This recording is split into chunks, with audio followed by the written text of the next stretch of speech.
तो आज जो है हम लोग अपना नया चैप्टर पढ़ेंगे, कार्बन और उसके यौगिक। न्यू चैप्टर का क्या नाम है? कार्बन और उसके यौगिक। उसके यौगिक। तो इसमें जो हमारी पहली हेडिंग पड़ेगी वो पड़ेगी हाइड्रोकार्बन। हाइड्रोकार्बन।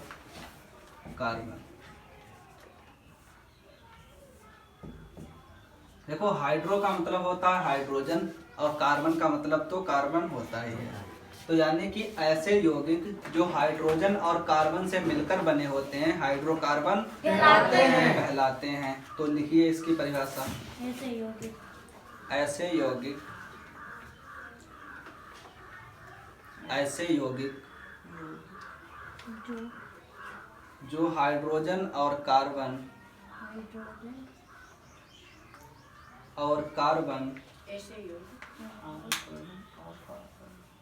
से मिलकर बने होते हैं, कार्बन से मिलकर बने होते हैं, हाइड्रोकार्बन कहलाते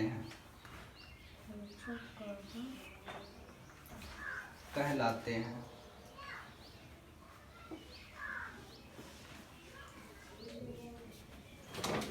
ये दो प्रकार के होते हैं। नंबर 1 संतृप्त हाइड्रोकार्बन।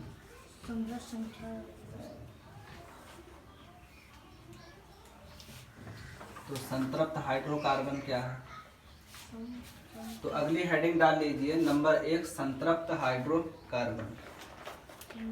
आपसे क्वेश्चन पूछा जाएगा संतृप्त और असंतृप्त हाइड्रोकार्बन से आप क्या समझते हैं? ठीक है, इस तरीके से क्वेश्चन आएगा।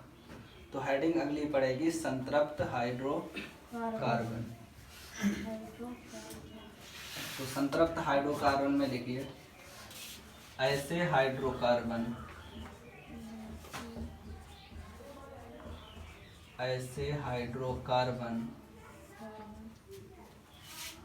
जो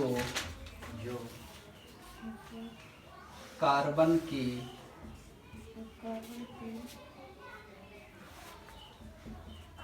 श्रृंखला में केवल सिंगल बंध द्वारा या सिंगल बॉन्ड द्वारा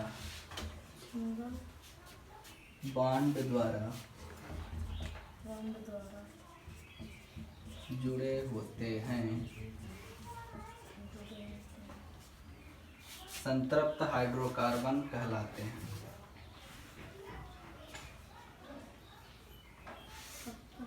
संतृप्त हाइड्रोकार्बन कहलाते हैं।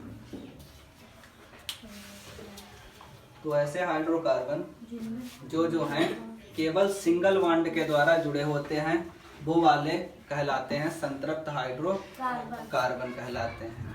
ठीक है, इसके अंतर्गत जो आते हैं वो एल्कीन आते हैं। इसके अंतर्गत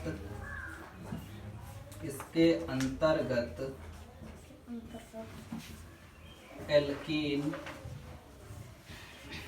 आते हैं। एल्कीन की जगह एल्केन करेंगे। एल्केन आते हैं, का में एक ही मात्रा, एल्केन आते हैं। इसके अंतर्गत एल्केन आते हैं। और जो हमारा एल्केन होता है उसका एक सूत्र होता है। एल्केन का सामान्य सूत्र C और सफिक्स में छोटा सा n, फिर H और सफिक्स में 2n और प्लस में 1 प्लस में 2। तो इसका सामान्य सूत्र CnH2n + 2 होता है। ठीक, इसका सामान्य सूत्र CnH2n + 2 होता है। यहाँ तक सभी लोग पहुँच गए? चलो अब इसका एग्जाम्पल लिखते हैं। अब यहाँ पर जो आपका दे रखा है n दे रखा है, तो n की जगह आप अपने मन से कोई भी नंबर मान सकते हैं। जैसे हमने नंबर यहाँ पर 1 मान लिया, n की वैल्यू कितनी मान ली? 1। तो यदि n बराबर 1 तो इस वाले फार्मूले में देखो रखते हैं, तो C के साथ में जहाँ पर N लिखा वहाँ 1 लिखो, और H2 गुणा N है तो गुणा 1 प्लस में 2, तो ये क्या बन जाएगा, C 1 लिखा है तो 1 लिखा है तो C एक इसका 1 का मतलब है कि कार्बन 1 है, तो इसको हम नॉर्मल भी लिख सकते हैं, 1 को लिखने की जरूरत नहीं है। अब देखो इधर 2 एकम 2 और प्लस 2 2 2 4 यानी कि CH4, तो CH4 ये मेथेन होता है, अभी आगे नाम लिखना भी सिखाएंगे। तो जो CH4 हमारा है तो ये क्या बन गया है, संतृप्त हाइड्रोकार्बन। इसमें सूत्र कौन सा फॉलो हो रहा है,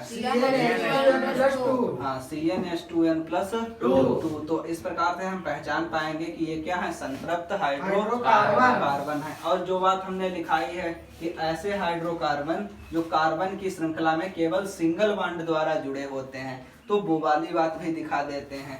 तो वो कैसे होगा, तो जो हमारा CH4 होता है ये इस तरीके से जुड़ा होता है सिंगल बॉन्ड द्वारा, इस तरीके से।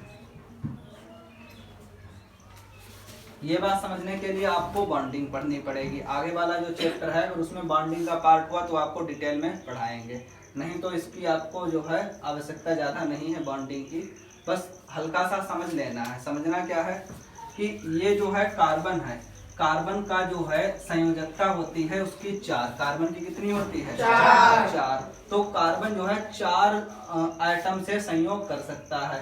तो यहाँ देखो एक हाइड्रोजन एक हाइड्रोजन एक हाइड्रोजन एक, यानी कि 4 हाइड्रोजन हो गए, और बॉन्ड चारों के साथ कैसा बना रहा, सिंगल।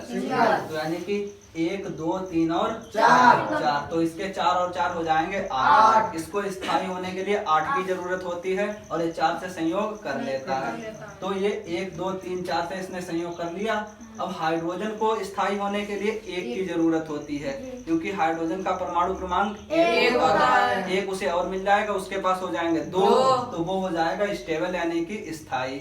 जो कार्बन होता है, कार्बन के बाह्य कोश में 4 इलेक्ट्रॉन होते हैं, तो उसे स्टेबल होने के लिए 8 की जरूरत पड़ती है, तो 4 उसे और बाहर से चाहिए होंगे, तो 5 6 7 और 8 इसके पूरे हो गए। मतलब ध्यान देने वाली बात यह है कि कार्बन जो है 4 परमाणुओं से संयोग कर सकता है। कितने से कर सकता है, और हाइड्रोजन 1 से, हाइड्रोजन 1 से कर सकता है, कार्बन 4 से कर सकता है। तो यहाँ देखो कार्बन ने क्या किया, 1 से इससे संयोग कर लिया, तो यहाँ पर 1 से इससे 1 से इससे 1 से इससे, यानी कि इसने 4 से कर लिया, इसका काम हो गया। और हाइड्रोजन ने देखो 1 से किया, इस हाइड्रोजन ने भी 1 से, इस हाइड्रोजन ने भी और इस हाइड्रोजन ने भी, तो ये जो है बैलेंस हो गए। और आपको दिख गया कि इस स्ट्रक्चर में केवल सिंगल बॉन्ड ही बन रहा है। और हमने परिभाषा में दिखाया ऐसे हाइड्रोकार्बन जो कार्बन की श्रृंखला में केवल सिंगल बॉन्ड द्वारा जुड़े होते हैं संतृप्त हाइड्रोकार्बन कहलाते हैं। समझ में आ गया, लिख दोगे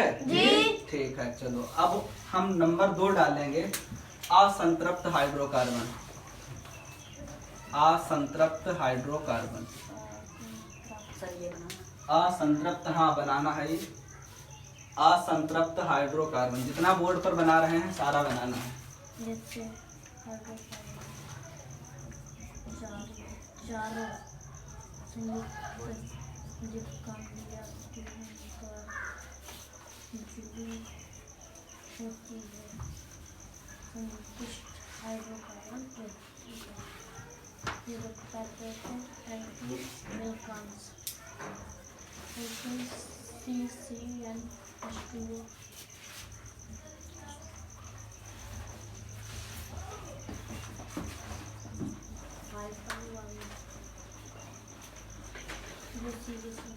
डबल और ट्राइपल बॉन्ड।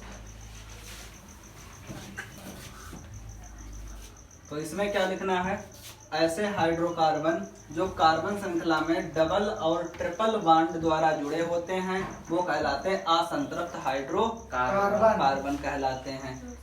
जो संतृप्त है उसमें सिंगल बॉन्ड और इसमें डबल और ट्रिपल बॉन्ड। ठीक है, अब ये क्या होते हैं, इनके अंतर्गत कौन कौन आते हैं, इनके अंतर्गत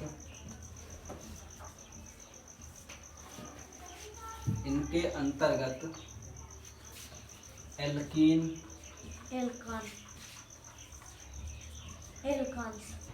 और एल्काइन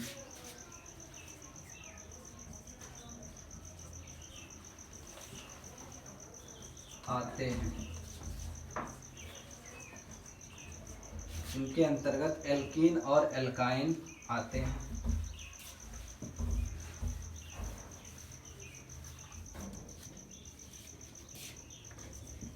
एल्कीन में डबल बॉन्ड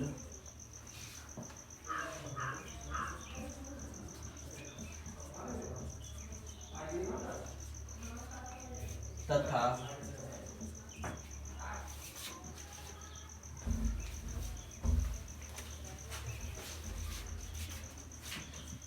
एल्काइन में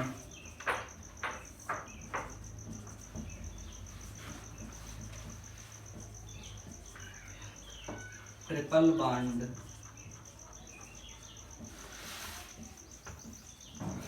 बनता है तथा एल्काइन में ट्रिपल बॉन्ड बनता है।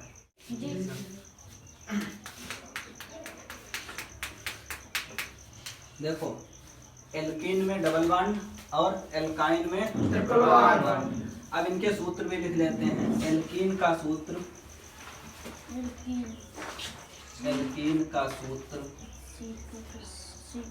CnH2n होता है तथा एल्काइन का सूत्र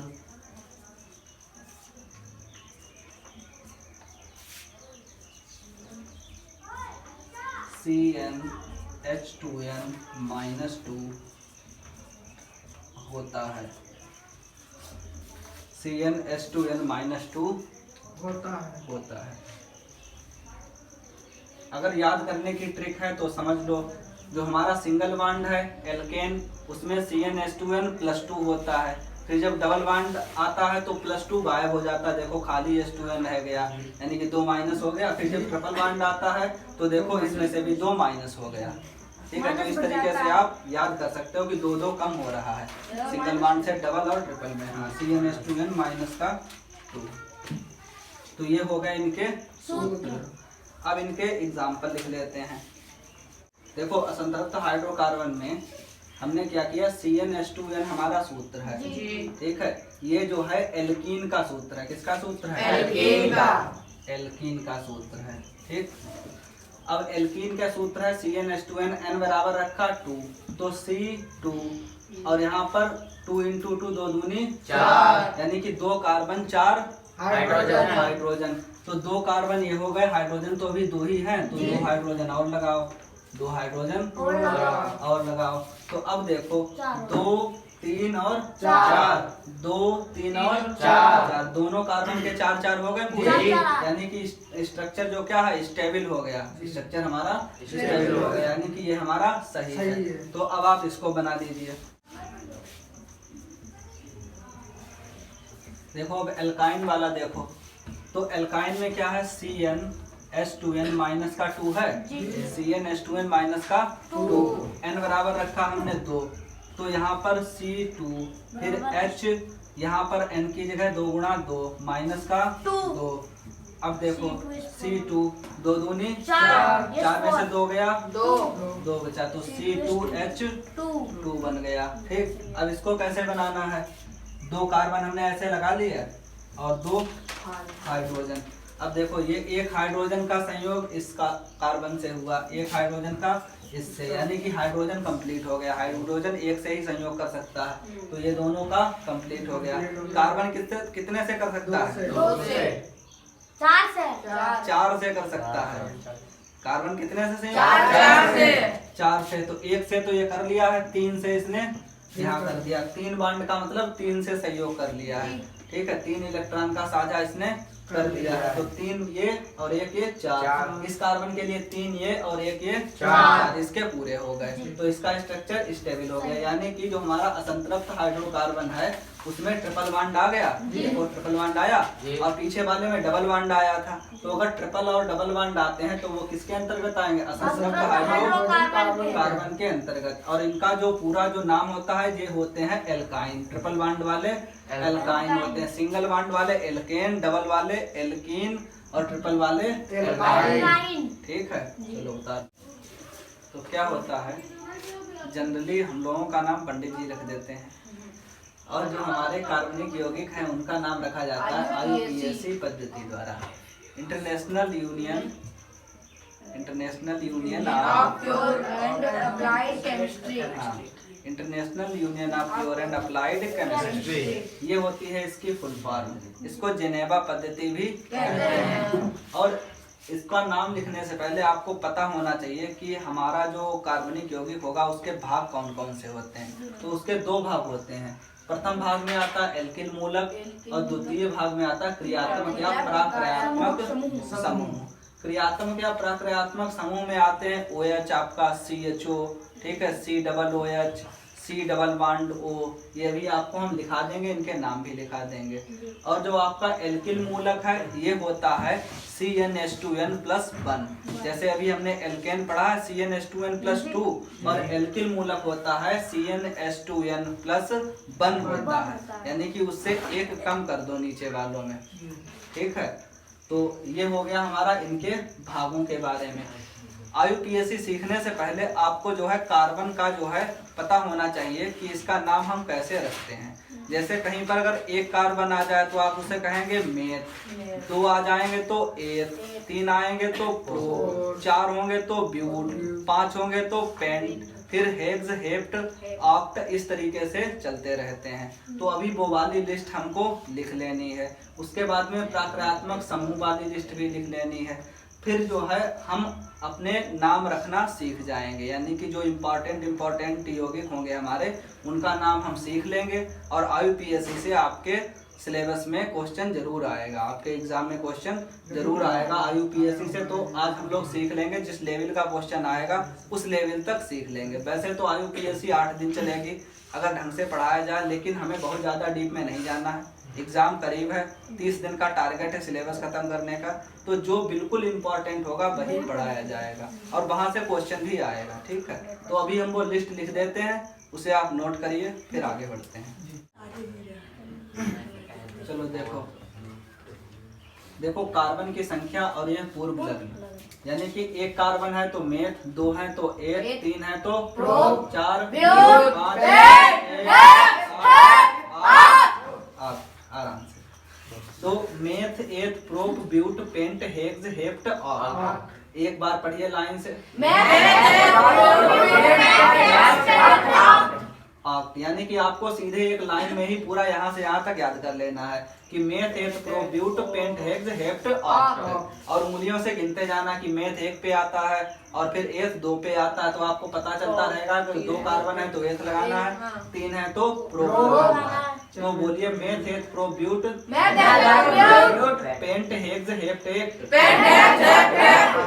meth, eth, prop, but, pent, hex, hept, oct, meth, eth, prop, but, pent, hex, hept, oct, meth, eth, prop, but, pent, hex, hept, oct, meth, eth, prop, but, pent, hex, hept, oct. तो ये तो हो गई carbon की बात। अब हम जो है पूरा स्ट्रक्चर आपको बनाकर देंगे जिससे आप IUPAC नाम रख पाएंगे, और वही आपका फाइनल टच होगा। उतना दिमाग में फंस गया तो IUPAC से जो भी क्वेश्चन आएगा वो कर दोगे, ठीक है। तो अगली लिस्ट आपके सामने ये रही। देखो IUPAC में पहली लिस्ट है हमारी समूह वाली, दूसरी है पहचान, तीसरा जोड़ने वाला समूह, चौथा है उदाहरण। तो पहली लिस्ट में है एल्केन्स। एल्केन्स की पहचान हम आपको पहले भी लिखा चुके हैं कि सिंगल बॉन्ड होता है और फार्मूला CnH2n+2 होता है। तो जब भी आपको ऐसा फार्मूला दिखे उसमें आप क्या जोड़ेंगे? एन जोड़ेंगे, ठीक है। जोड़ने वाला समूह एन। अच्छा, अभी हमने आपको कार्बन की लिस्ट पढ़ाई है। अगर एक कार्बन हो तो क्या होता है? मेथ होता है। एक कार्बन के लिए क्या होता है? मेथ। अब मेथ में जोड़ो एन, तो मेथ प्लस एन मेथेन हो गया। तो अगर इससे क्वेश्चन आएगा, अगर CnH2n+2 वाला फार्मूला बन रहा है, यानी कि आप इस फार्मूले में रखकर देखेंगे तो उसमें क्या करना, जितने कार्बन हो उस कार्बन का वो वाला नाम लिख दो और उसमें एन जोड़ दो। अब जैसे अगर यहाँ पर 2 कार्बन हो, ठीक है, अगर 2 कार्बन होंगे तो सूत्र बन जाएगा C2H6 बन जाएगा। अब यहाँ देखो कितने कार्बन है, 2 हैं, तो मेथ और एथ, 2 नंबर पे क्या आता है, एथ, एथ आता है 2 नंबर पे। अब एथ में एन जोड़ोगे तो क्या हो जाएगा, एथेन हो जाएगा। हो गया। अब जैसे इसमें अगर अगला सीखोगे तो देखो, अगर हमारे पास कार्बन 3 है तो हमारे पास ये हो जाएंगे C3H8। इसका नाम कैसे रखोगे, तो 3 नंबर कार्बन क्या होता है, प्रोप होता है। और प्रोप में एन जोड़ोगे तो प्रोपेन हो जाएगा। तो सीख गए कैसे लिखने हैं। चलो दूसरा देखो, दूसरा है एल्कीन। एल्कीन का फार्मूला CnH2n और पहचान क्या है, डबल बॉन्ड। तो देखो यहाँ हमें डबल बॉन्ड दिख गया, यानी कि अब इस वाले कैटेगरी में आ गए, किसमें, एल्कीन वाली में। और एल्कीन में हमारा जोड़ने वाला समूह क्या है, इन। तो यहाँ पर देखो मेथ एथ प्रोप 3 कार्बन है, मेथ एथ प्रोप, और प्रोप में इन जोड़ा तो प्रोपीन बन गया। समझ में आ रहा है। चलो अब देखो एल्काइन। एल्काइन में क्या पहचान है, ट्रिपल बॉन्ड। क्या पहचान है, ट्रिपल बॉन्ड। इसमें क्या जोड़ेंगे, आयन। अब देखो यहाँ मेथ एथ प्रोप 3 कार्बन है, तो प्रोप प्लस आयन बराबर प्रोपाइन। तो नाम रखना सीख गए। इस तरीके से ही नाम रखे जाएंगे और ये सारे एग्जाम्पल आपके बोर्ड में आए हुए हैं। इसी तरीके का कोई एक आएगा, आप कर पाएंगे। अभी थोड़े से क्रियात्मक समूह बचे हैं, वो भी आपको लिखा देते हैं, तो आपका लगभग IUPAC कंप्लीट हो जाएगा। ठीक है, तो आपको अब हम दिखाते हैं क्रियात्मक समूह। देखो जो और हमारे क्रियात्मक समूह हैं, ये लिखा है जोड़ने वाला समूह। तो क्रियात्मक समूह जो है हमारा, तो यहाँ पर है पहला एल्कोहल, दूसरा है एल्डिहाइड, फिर है एसिड, फिर है कीटोन। इन्हीं 4 से मोस्टली आपके क्वेश्चन पूछे जाते हैं। तो हमारा जो पहला समूह एल्कोहल है, आप पहचानोगे कैसे कि एल्कोहल समूह जुड़ा है, तो आपको दिख जाएगा OH। जहाँ पर OH दिख जाए समझ जाना कौन सा समूह है, एल्कोहल समूह। और इसमें जोड़ते हैं ऑल। क्या जोड़ते हैं, ऑल। तो देख लो यहाँ OH दिख गया, इसका मतलब हम समझ गए कौन सा समूह, एल्कोहल समूह है। अब यहाँ पर कार्बन कितना है, एक। तो कार्बन 1 है तो क्या मेथ होगा, तो मेथ में जोड़ा आल, मेथेनॉल। मेथ में जोड़ा आल, मेथेनॉल बन गया। अब यहाँ देखो कार्बन कितने हैं, 2 हैं। अब 2 कार्बन है तो मेथ और एथ, तो एथेनॉल। तो एथ में जोड़ा नॉल, क्या बन गया, एथेनॉल बन गया। तो इस तरीके से ये नाम लिख जाएंगे। अगला है एल्डिहाइड समूह। तो एल्डिहाइड की पहचान है, आपको CHO दिखेगा। देखो इस एग्जांपल में आपको CHO दिख रहा है जी, तो इसका मतलब यह है एल्डिहाइड समूह। और एल्डिहाइड समूह में जोड़ते हैं अल। अब यहाँ पर आप बताओ कार्बन कितने हैं, एक है। तो एक कार्बन में क्या है, मेथ। मेथ में जोड़ा अल, तो मेथेनल बन गया, मेथेनल बन गया। अगला देखो एसिड समूह, पहचान है COOH। देखो यहाँ COOH दिख गया। अब क्या है, इसमें जोड़ते हैं ओइक अम्ल। कार्बन देखो कितना, एक है। एक कार्बन के लिए मेथ होता है, तो मेथ में जोड़ो ओइक अम्ल बन जाएगा, मेथेनोइक अम्ल बन जाएगा। नेक्स्ट और लास्ट कीटोन समूह है। कीटोन समूह की पहचान होगी आपको, या तो CO दिख जाएगा, CO नहीं दिखा तो C डबल बॉन्ड O दिख जाएगा। इन दोनों में से कोई एक दिखेगा तो समझ जाना समूह है कीटोन। और कीटोन समूह में क्या जोड़ते हैं, ओन जोड़ते हैं। ठीक है, तो यहाँ देखो मेथ एथ प्रोप 3 कार्बन है, मेथ एथ प्रोप में जोड़ा ओन बन गया प्रोपेनोन। ठीक है, तो सभी के लिए आज ये IUPAC फिनिश हुई। कल इससे संबंधित इसके जो भी क्वेश्चन होंगे वो करा दिए जाएंगे और कल ये आपका चैप्टर फिनिश हो जाएगा। ठीक है, तो जय Shri Ram to all of you dear students.